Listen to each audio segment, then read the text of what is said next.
訂單如何退款、換貨同註銷。第一部分，如何退款同建立退貨單。首先喺 POS 上正常交易，生成訂單，打開 POS， 點擊交易記錄，揾到需要退款嘅訂單，按住訂單向左滑，點擊退款，選擇需要退款嘅商品，可以修改退款數量同選擇退款原因，亦可以修改退款方式同金額。修改完之後，點擊直接入庫，執行操作嘅店員簽名之後，點擊確認。確認之後退款完成，可以選擇列印賬單。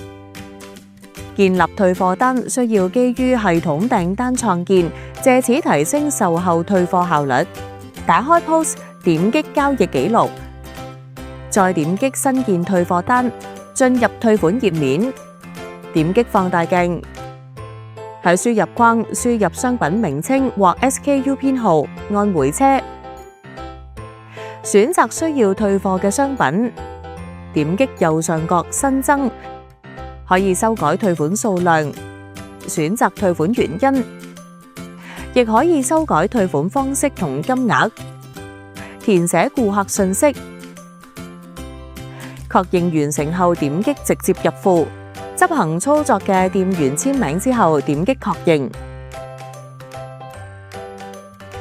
第二部分，如何換貨。首先喺 POS 上正常交易，生成訂單，打開 POS， 點擊交易記錄，喺交易記錄入面揾到需要換貨嘅訂單，按住訂單向左滑，點擊換貨，選擇需要換貨嘅商品，調整數量，選擇換貨原因，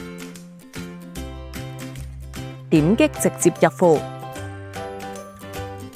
同退款唔同嘅係，換貨唔可以修改金額。執行操作嘅店員簽名之後，點擊確認。直接入庫之後，系統會直接跳轉到鋪收銀台。購物車入面會顯示換貨金額同換貨訂單編號。重新選擇商品之後，扣除換貨金額，顧客需要補交剩餘金額。